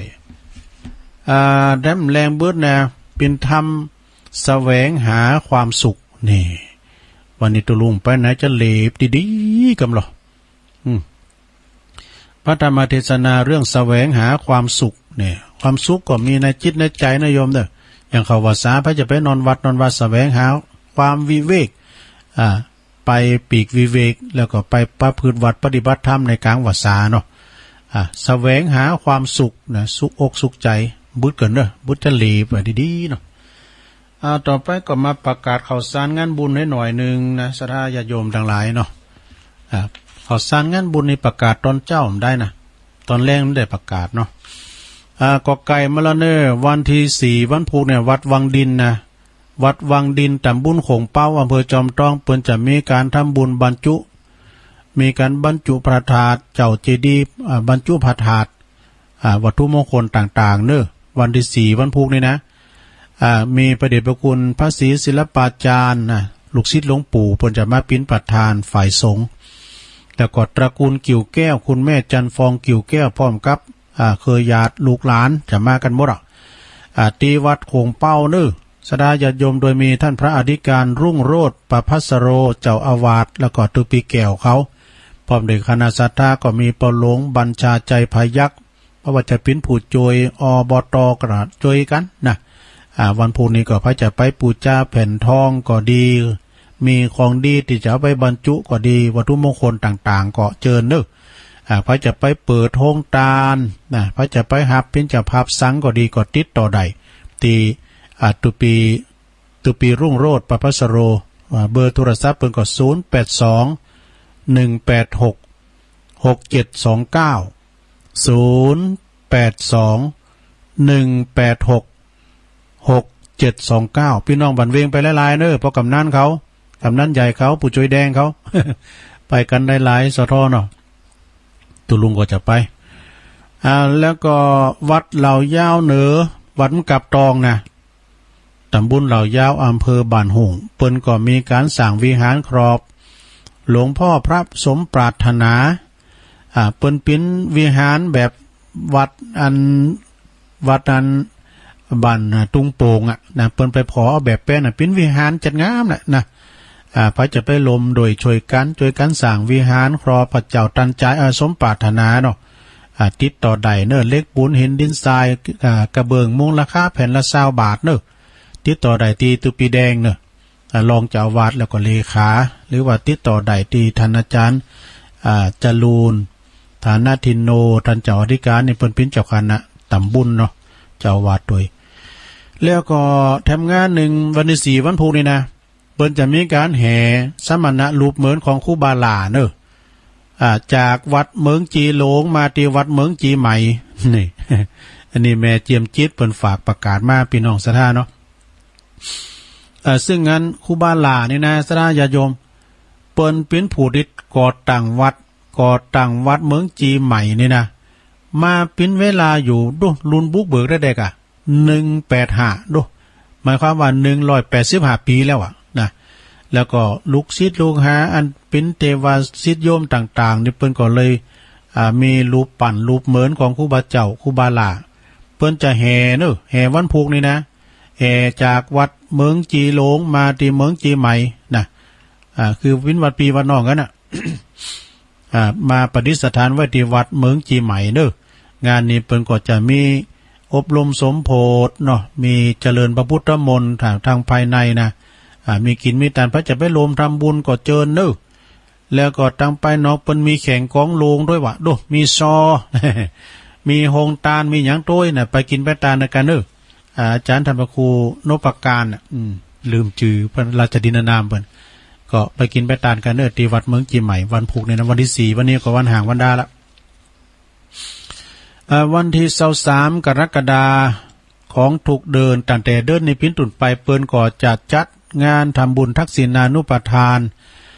อุทิศบุญกุศลไปหาครูบาเจ้าอินตาซึ่งเป็นอดีตเจ้าวัดศาลาตำบลน้ำแพร่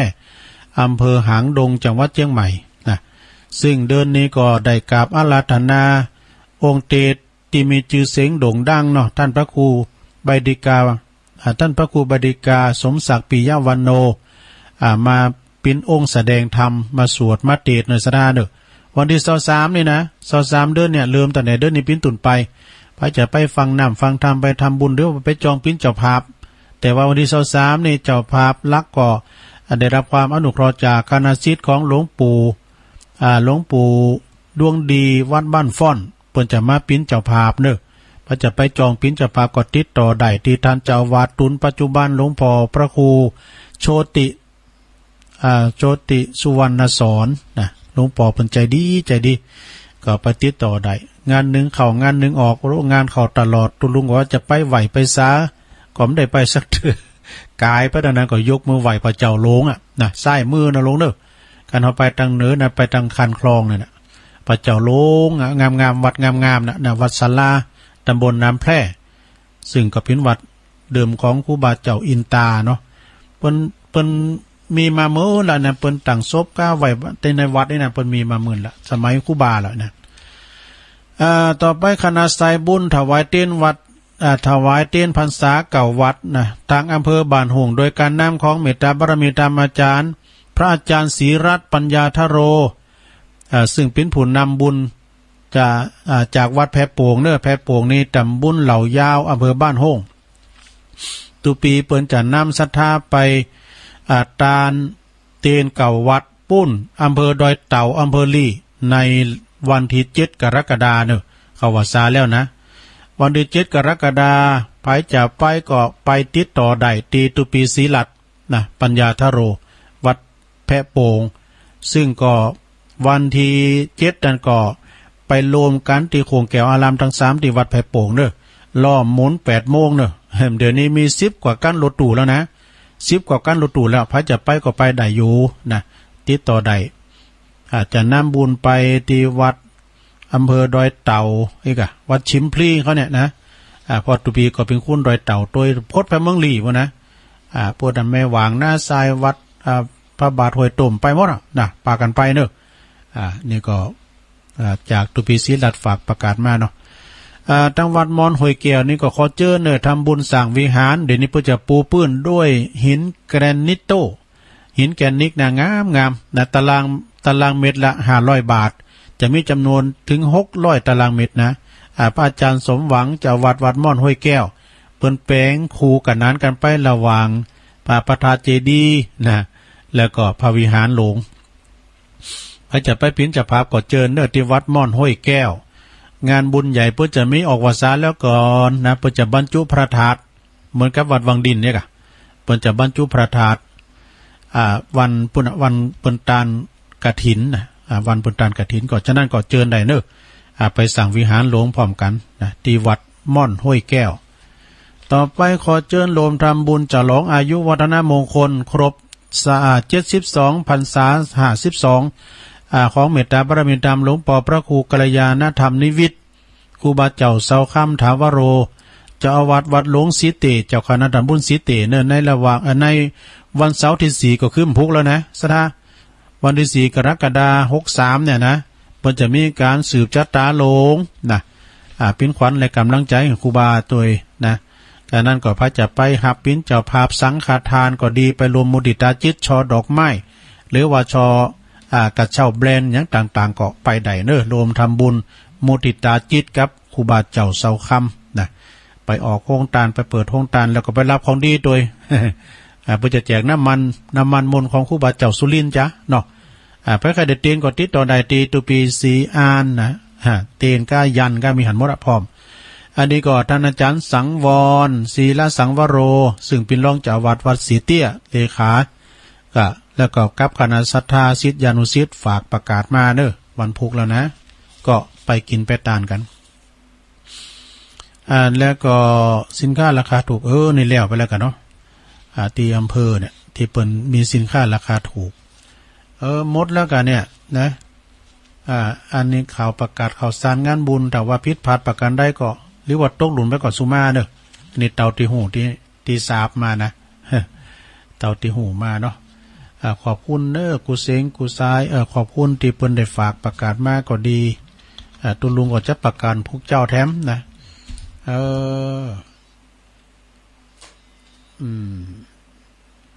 นี่ทางใดจ้าเจริญปอนฮัลโหลฮัลโหลครับผมทางใดมันไม่คิดปัตเต้นครับผมฮะปัตตันครับผมปัตตันนี่กะปัตตันเมืองจีอะปัตตันเมืองจีเพราะว่าเราจะคุณจะนำไปดาวเอาหัวฟาดเนอะเอาหัวฟาดลูกปากกานี่เลยฮะเอาหัวฟาดลูกปากกาฟังเจ้าแล้วก้าผมฟังอยู่กลางตุงอ่ะสบายข่าวแล้วฟังอยู่กลางตุงอ่ะครับผมขอบคุณหลายๆเนอะครับผมโอ้บุญหักษาเนอะโอ้สาธุได้กำลังใจจัดหลายเนาะขอบคุณเนอะสาธุอันนี้ก็มาสายเหล็กเนาะจากป่าหายอ่ะเนาะ เจริญปอนปัดเต้นนี่กันเจริญปอนแม่น้อยมาแล้วสาละหะองค์พุทธเทศนาธรรมจักรักปัญญาเป็นวัดคาต่างนิพพานวันนั้นพระจันทร์เพ็ญลอยลงเด่นตัวสถานสารนาฏงามตะการดุจวิมานอินทิราพระปัญจวัคคีย์หมู่ฤาษีมีปัญหานั่งสดับพระธรรมาได้ดวงตาปัญญาญาณมูลทัญญะบริสุทธิ์จิตของพุทธวิมุตสารเป็นสงฆ์องค์พยานลงรักฐานขององค์ไตรพวงขาสักการะองค์พุทธธรรมสมัยน้อมกายวาจาใจเหมาะกับไหวปฏิมาอำนาจคุณใจตักอยู่ทั้งสัตว์วังเกษาองค์เจ้ากษาเป็นบิดานิรันดร์เธอเจ้าวันนี้กำยองวันละกรรมนะเจ้าอยากอดีตลุงตะกี้นะเจ้ากำยองวันละกรรมกรรมว่าปะนะเจ้าเนาะภาษาไทยแปลว่าพบเจ้าไว้พระเจ้าปะแปลว่าพบเนอะ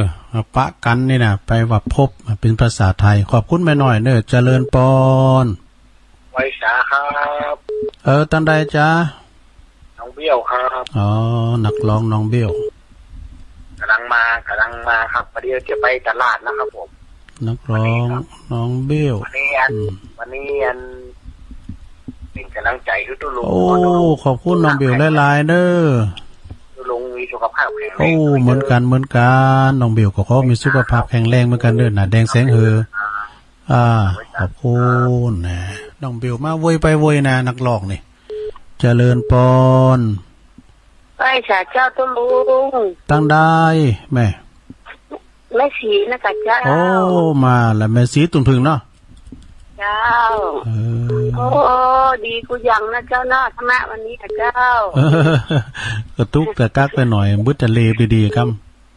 เจ้าปีเมสีสลับเบอร์นักโทรหาตุลุงน่ากะว่าเมสีนี่หายน่ะให้ตาไปเนาะแต่ฟังอยู่เนาะใช่ ฟังเจ้าโทรมาตอนคนนะเจ้าสายก็ว่างเจ้าขอบคุณหลายๆเนี่ยแม่ซีเนอร์สารพีตุ่มผึ่งโอ้วันที่12กับปากันสาธุแม่ซีตุ่นผึ่งขอบคุณเนอแม่ซีเนอเจริญปอนเจ้าลูกอันนี้แม่อามอนเนาะแม่อามอนโอ้แม่ฟองสุมาเด้อแม่จันฟองเจ้าปงดอนเจหม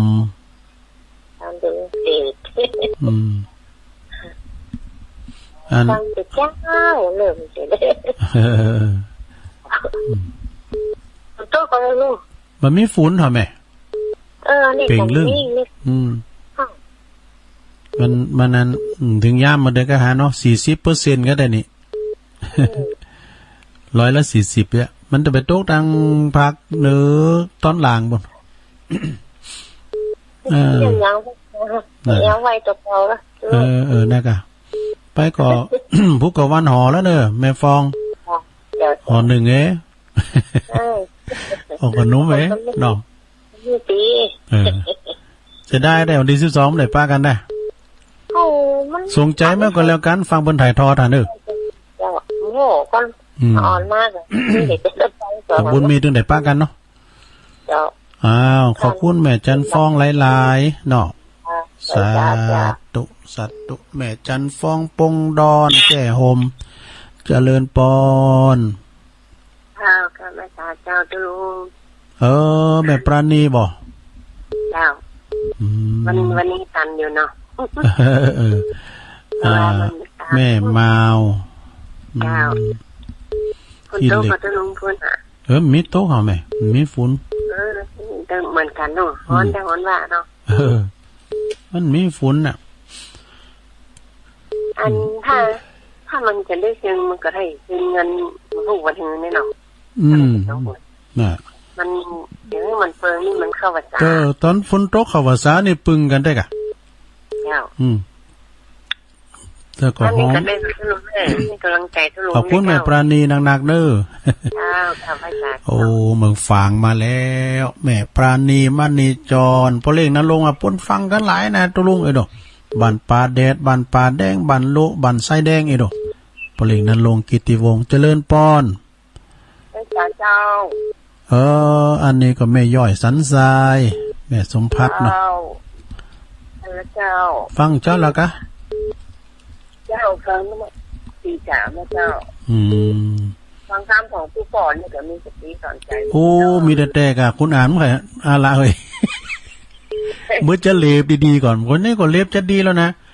ว่านี่แต่ไปสวดมนต์เนี่ยปุตโตไปเล็บอยู่ที่น่ะพระเจ้าที่ศาลาสวดมนต์ว่ากว่าที่พระเขาจะมาได้พักเดียวอ่ะทั้งพักนึงมันแดนอันนี้พระเขามาแล้วก็หลวงพ่อมาก็สวดมนต์เนี่ยบุญเจ้าดีๆมกันก่อนตอนบุญตอนบ่ายนี่เนาะ 3 โมงเนาะแต่บุญในเรื่องว่า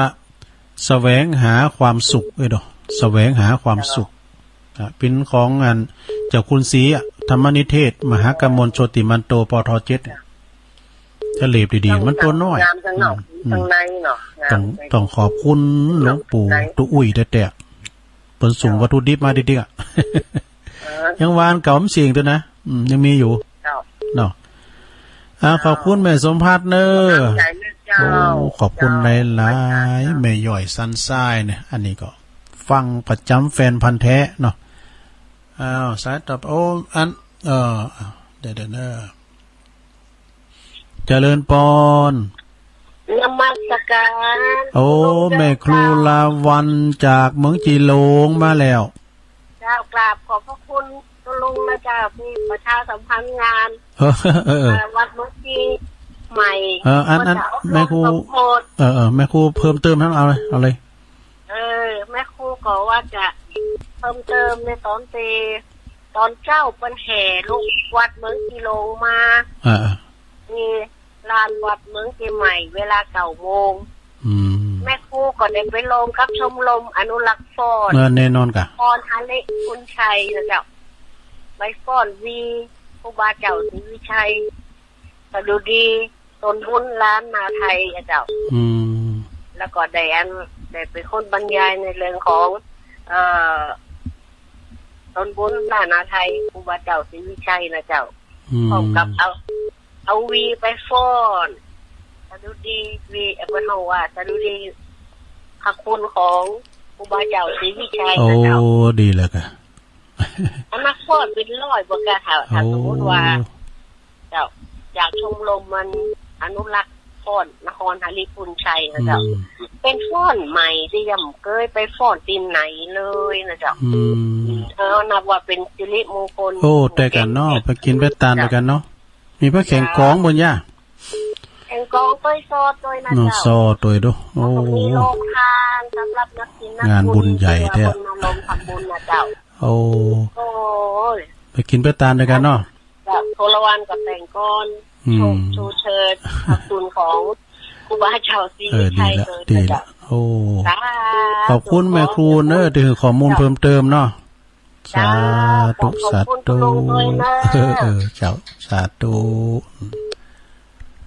แม่ครูลาวันเมืองจีโลงเด้ออันนี้เพิ่นเป็นครูภาษาไทย30กว่าปีเพิ่นจะไปบรรยายตุนบุญแห่งล้านนาโดยเจริญปอน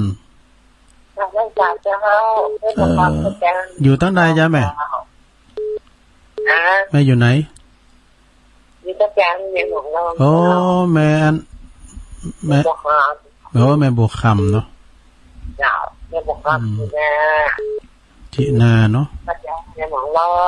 ฟังชัดเจนเลยดีกะฟังแค่3 โมงจ้าแล้วเลยโอ้ตื่นเจ้าได้จ้าดีแล้วขอบคุณแม่บัวคำหลายๆขอบคุณหลายๆเด้อที่ฟังกันนะจ้าฟังธรรมะเป็นดังเนาะสาธุสาธุแม่บัวคำนะจินาเวียงน้องหล่องเด้อเจริญปอนไว้สาเจ้ามาแล้วเด็กหญิงอ้วนในกลุ่มติดสักเตือเนาะสวิตติดเลยก็นี่ติดแล้ววันนี้จะไปทางใดโอ้วันนี้อยู่บ้านจ้ะเกียมควมไว้จ้ะเกียมโคมผู้วันห่อละไว้จ้ะผู้จะห่อละผู้ห่อหนึ่งเนาะห่อขนมจ้าไปวัดไปวาอาบน้ำอันแม่โอนลงโอนเนี่ยไปวัดอันตุปิซักอะหรือว่าท่านพระครูวัดพระธาตุโคงขาวโอ้แต่กันเนาะโคงขาวไปกันเนาะไม่ใช่วัดน้องเฮงเนาะแต่กันโอ้ดีแล้วลงโอนเอ้ยปฏิบัติไปเถอะวันที่12ก่อยป้ากันเด้อเอาเม่งมาด้วยเด้อเจ้าวันนั้นก่อนท่านมหาบัณฑิตว่าเอาพอดีค่อยเชียนอีกเยอะไปเอวแล้วลวดไปอย่างว่าลวดไปพะเยาแล้วมันเป็นตัวขาบนมั้งกะไม่ชนไปพะเยาพุ่นมันลงอันแล้วก็อันมาไปสกรรมมาไปตัวแห่สกรรมไม่เป็นอย่างเอาไปลงขาบนไปแล้วหรอนั่นจ้ะแล้วเป็นดีค่อยเชียนแต่อย่าหอก5กินยังจริงแบบมาเปิดหัวพี่หนาไปว่าการท่านมหาเอกอะเจ้ายินดีลงโอนเนอะโอ้สาธุวันนั้นก็ขอบคุณนายบุญเลิศนะแก้วแสงบุญเลิศแก้วแสงจากรถตู้โหนหนานำบุญเจริญปอนแบบนมัสการท่านอาจารย์โอ้ไหวสาครับหลวงพ่อมานิดมาแล้วยังว่าตุ๊ปี้ต้องมีมูคุยไก่หน่อยมาแรงได้3 โมงจัดรายการอยู่เนาะครับวันนี้วันศุกร์ของเรามาแรงจัดรายการนัดเตรียมได้ยังที่ผมนิมนต์ท่านเจ้าเทศอันนี้เทศแล้วเหรอเทศมาแล้วเหรอที่เอาโหลดก็หากะแต่ว่าพอต้องงานขนาดนักแต่ว่านี่วันนี้แถมพี่ว่าได้ฟังดูผมก็ได้ฟังโอ้มาเทศแล้วมาถึงนี่ก็มีคนมาแถมมานักเรียนมาตามเรียนภาษาแถมเนาะโรงเรียนบ้านแบบหัวดีกะหยิบเปิดก็ไว้ผมได้ยินท่านเจ้าเทศดีก็ก็ผมเป็นอนุโมทนาในการเทศอากะแล้วก็วันที่12นะเฮาไปปะกันก็รู้ว่าท่านก็ไว้ขึ้นรถไปเอวพุ่นเหมือนในรถไปเอวหาแม่นไปปานี กับพระครูวัดหนองผาขาวพระครูเนี่ยก็พระครูสถิตสารคุณเจ้าคณะตำบลน้ำดิบวัดหนองผาขาวไปมอกับไม่ลุงก็ต่อไปหรอไม่ลุงสายฟุ้นเข้าไปหมดให้ไปหาพระครูสถิตเขาไปไหว้กันเขาแค่หันตัวที่หันจริงๆมันเรื่องนี้3-4พระครูแถวเขาน่ะไปอยู่ไปไหว้ภาษาหลังจากเข้าภาษาแล้วไปกราบท่านไปถวายของท่านห้องนอกทำกันนะกับไอ้ของเปิ้นมีอันกวานดีในตาลิโยอ่ะตาลิโยอ่ะมีกวานเนี่ยมีตาลิโยก็ได้รถตู้ไปเดี๋ยวนี้มันขี่ได้10 คนแล้วเนาะไอ้รถด้วยเนาะไอ้รถด้วยถ้าตาลิโยนี่มันก็ไอ้รถอ่ะไอ้รถวิโรจน์กะใจจะได้อันนั้นอย่างเนี่ยก็ยืนนะครับน้อยก็เยอะน้อยโลดอ่ะน้อยเยอะที่เปิดมาแล้วเนี่ยเป็นแหล่งถ้าเกิดว่ากันครับเนาะเนาะมีสักปะสักปันเนาะจะมาติดตามรายการดีๆเปิดมาจะเป็นได้ดีอ่ะอ่ะกะดีวิทยุอ่ะเป็นว่าเปิดมาทำบุญหันลายดูแต่มันก็ถ้าย่อยกันมาอย่างคือว่ามันมาเจอสองมันโรงเรียนของบุคคลโรงเรียนนะเนาะถ้าคนอย่ามาเนี่ยนะครับที่คนตั้งใจมาดูลุงโอ้ดีละแต่ว่านี่เป็นเตียนแท้ๆว่ากันนะเนาะเดี๋ยวเขาคนเกยอย่างอ่านตามธรรมเนียมส่วนหนึ่งเขาก็เก็บว่าคือช้าพระเจ้าพระธรรมแบบนั้นก็ส่งจากเข้าอาสาให้พรแบบนี้แหละจบข่าวขอบคุณเนอะที่รับสายโอ้ไปปิ่นเนี่ยก็ขอบคุณหลายๆตัวลุงเนาะแล้วก็แบ่งสายคนอื่นพอเขาข้ามเบิร์ดก็โทรมาแถมแรงเบิร์ดเนาะเบิร์ดวันนี้ไปไก่อยู่น้ำนี่นะเป็นยังไทยจันดูหมอกบ้านก่อนเป็นยังไปต้องไปเขียดยังเนาะเป็นยังอย่างบอกวันคือล้วนเสาฟังเอากะวันคือแต่เก่าวันเข้าภาษาก็อันออกอากาศดีว่าไม่เขาเยอะวันที่ทุกท่านลืมไปสาธุยินดีเนอสาธุหลวงพ่อมานิดเจริญปอนไว้สาเจ้าตุลเอาเกตกาลาแม่จันทิพย์ก็ว่ากับมาติดอ่ะติดแล้วคนตกเนาะมีฝนหรอไหมมีฝนหลายวันแล้วนะมันไปตกทั้งอื่นปุ่นแล้วมัน 40% ก็ได้เนาะมันก็อย่าตกวันนั้นน่ะเนาะวันที่เข้าภาษาเอาโกวันเอาวันศีลน่ะมันจะเขียววันศีลน่ะฝนน่ะจะเอาวันศีลนะเราคนกินคนตานเพื่อกันแล้วมันปึงเนี่ยฝนตกกันกลางสายเนี่ยได้มันเพาะมันปึงเจ้าวันนั้นไปวัดตาลนั่นบ้านหลวงพ่อจานเหมือนก็เจ้านักก็เจ้าน่าไปวัดตาลอันเจริญคนนักก็เจ้าปากตั้งเจริญได้เมื่อดูอันแน่อย่างป่าอันนี้ทำน่ะที่ไหนวันที่ไปอันกรุงเทพนะโอ้ไปลำรถตู่เดียวนะไงไหมตู่เดียวด้านเนาะตู้เจ้า4 ตุนมีอะไรด้านเนาะถ้าพวกสมหวังโจไปยินดีแม่จันติบเนอเกตการามสาธุขอบคุณหลายๆเกตการามแม่จันติบเจริญปอโอ้มาแล้วสายไก่ไฮแซบนี่สายไก่อ่ะแม่ปานีบัดนี้ตั้งว่าบัดได้สักน้อยดีกะวันนี้ก็ดูโอ้อย่าเลี้ยวล่ะเหลือเวลาหลายอยู่เจ้าตัวดูลุงโอ้อยากว่าดูลุงมันลูกจามเล่ากันละเจ้าก่อนหน้าการอันโควิดเขาก็หายแซบบ่นี่นั่นนะโควิดก็หายแซบแม่ว่าอยากดูแหละมันนี่หน้ากะมันไปที่ไหนงูเนี่ยไปบ้านแฟนมันดอยจ้าตุลุงมานิดได้ก็เลยจ้าเพราะว่านั่นน่ะลืมไปแล้วก็ขอตุลุงมาชุงอีกใช่จ้าตุลุงมาชุงวันเนอว่าไม่จะมาเตะวันใดชัดเจนเนาะแม่ปานีเนาะจ้าอยู่ดีมีสุขเนอะตุลุงมานิดเนอะไม่จะเที่ยวของเที่ยวเย็นก่อนแข่งกับมาใครดีเอ้ยไปเที่ยวนะดีมีสุขสาธุแม่ปราณีสุดที่นั่นเจริญปอนไวสาครับโอ้ไวสาเนอะมาแล้วพี่6 ตัวเอาเลย เย็นอันใดก็ไม่เข้าร่มเงาวัดเย็นมนัสไม่ชุ่มชื่นลื่นหันษาเย็นละอองแห่งรถธรรมพระสัมมาเย็นอุราสุดแปรเท่าร่มเงาธรรมประธานดีเป็นสีผู้นำดีมีวินัยในใจพักอาคณะก้าวรู้ถึงจุดหมายผู้นำชั่วโมกจิตคิดอบายพาสมุนวุ่นวายสิหายตามถึงบางพูดมากผู้ดีเป็นศีรษะมีคนรักมักคอยอร่อยจิตถึงพูดชั่วจำตัวตายทำลายมิตรจะได้ผิดหรือถูกเพราะพูดจาโอ้วันนี้โจกดีเลยมาพระพูดนั่นครับคือเตือนที่โง่ไปเยอะก็ได้อันนี้โจกดีของผมก็ได้รับสายตุปีอ่ะโอ้อันนี้ขอ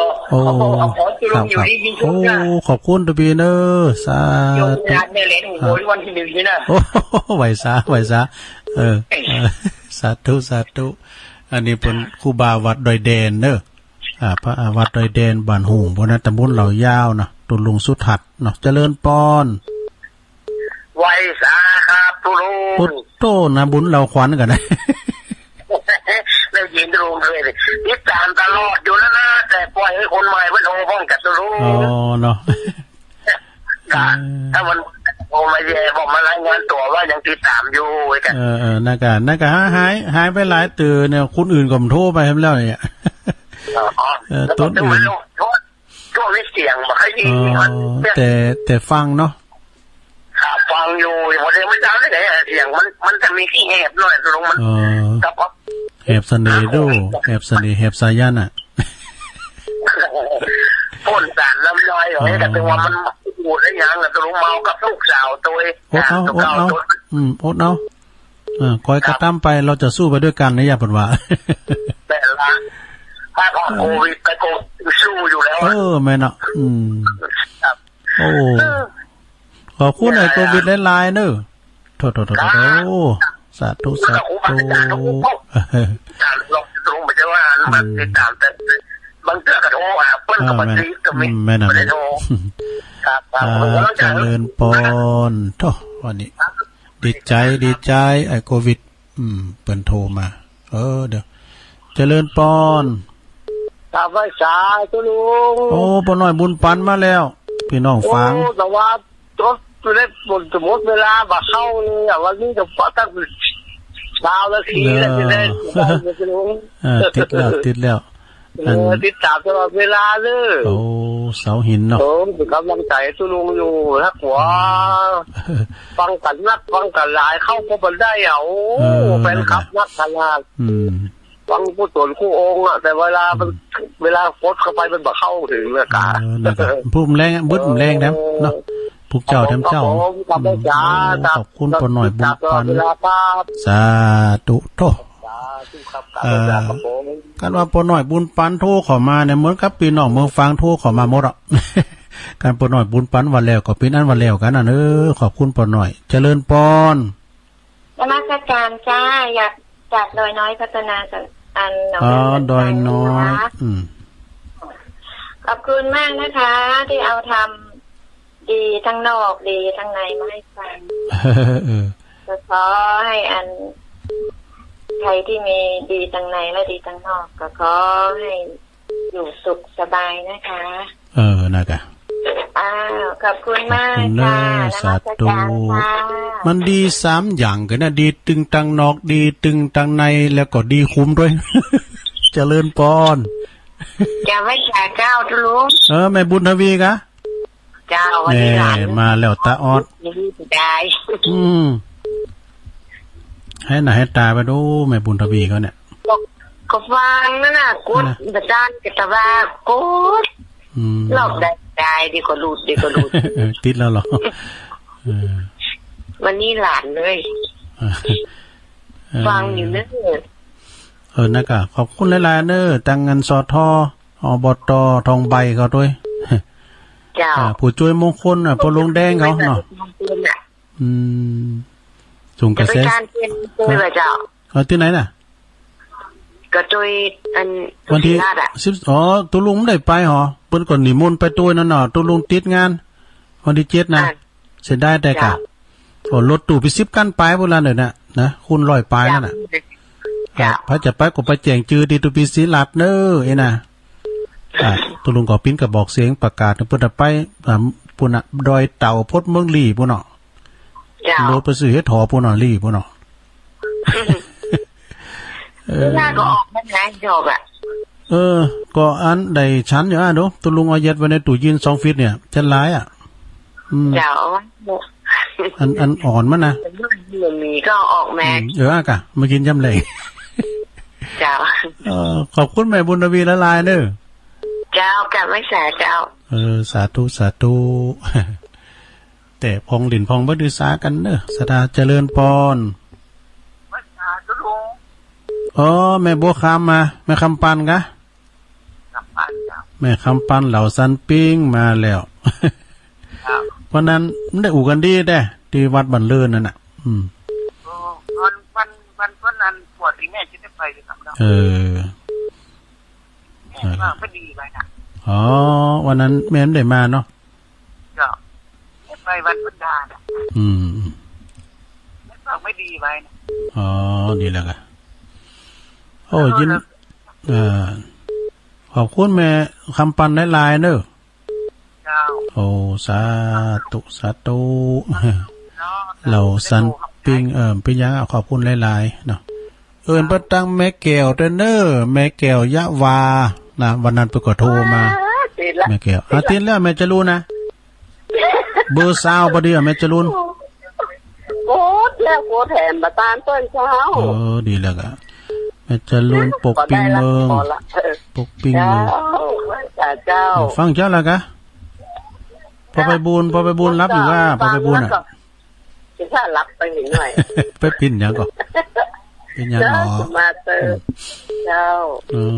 ฟังเจ้าอันไฟนะขอทาดิเฮ้ยมันมีหลายระบบแต่ไฟสัมผัสด้วยมือน่ะทดแจงดิทศมีไฟฟ้ากว่าใจใดดูไฟเนี่ยใจได้ก็จ้าแล้วเอาใจใดก็ดีกันแล้วกันดีกะทุกอ่านหนังสือได้สบายเอาไว้ในสุดก็ได้ตะโกมันสอดมันใจสัมผัสใจพลังไฟฟ้าพลังแดดห้องไฟฉุกเฉินนะเนาะไฟฉุกเฉินแต่มันเจ้าขอบคุณแม่จะรูนักๆเด้อเจ้าบุญรักษาเด้อสาธุสาธุแม่จะรูนป่อไปบุญปกปิงเมืองนะวันนั้นไปมาถึงลูกถึงหลาน มาถวายเพลวันนี้ก่อนไปไหนพระจะมาก็มาได้เนอะวันนี้ตุลุงก็อยู่เนี่ยอยู่วัดเนี่ยจอยศาลาเนี่ยนะเจริญปอนเจ้าตุลุงแม่แดงเจ้าแม่แดงแม่รัตนานี่จะมาสุดท้ายลูกหลานโคห่อแม่กะเจ้าพูดตั้งแต่เช้าแล้วมันแบบนี้เป็นอย่างติดแล้วเจ้าฟังอยู่เนอะดีกะแรงบุญแถมวันนี้ไปกราบอยู่ก้าโอ้วันนี้ใครโคโมนเนิ่มบนเกมตูกันเข่าสาเนี่ยชื่อใครโคเนาะก็แม่นเข้ามาว่าวันดีนะแม่นแม่นไป2 วันดีฟังอยู่เนอะขอบคุณแม่เด้อแม่แดงรัตนาป่าคอยใต้เอาทำสายสุดท้ายกันฮะน้ำบุตรก็โทรมาครับเนอะเจริญปอนมาจากเจ้าตั้งได้จ้าแม่โยมตาในเมตตาเนาะเมตตาบ้านแม่ตาในกำลังใจเนอะเจ้าขอบคุณหลายๆกัน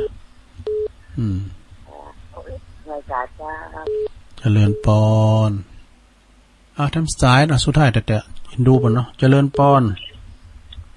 พระชาเจ้าแม่อยู่ไหนจ๊ะอยู่ตำบลในปงเจ้าเป็นตัวแทนเจ้าในฟองคำติดแก้วแม่ฟองคำเนาะเจ้าฟังตลอดเจ้าเป็นกำลังใจในเจ้าติดแก้ววัดพระผู้ที่ธรรมรักษ์เจ้าเจ้าแม่โป่ง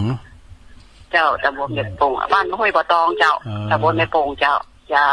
ฟังตลอดเจ้า เจ้าเป็นกำลังใจให้เจ้าขอบคุณหลายๆนะแม่เนอะแข็งแรงด้วยเจ้าจังหวัดไกลๆเจ้าอยู่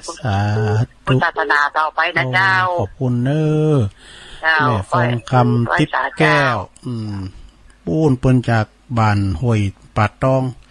ตุลุงขออนุญาตยกหูกันเนอะสถานเนอะเพราะว่ามันจบเวลาละมีอยู่23สายด้วยกันเนอะก็มีเป็นนานจากบ้านป่าหาเนอะฟังตังกังหน้าบุญแม่น้อยกาดนัดบ้านดอนโลงนักร้องน้องเบลแล้วก็แม่สีตุนพึ่ง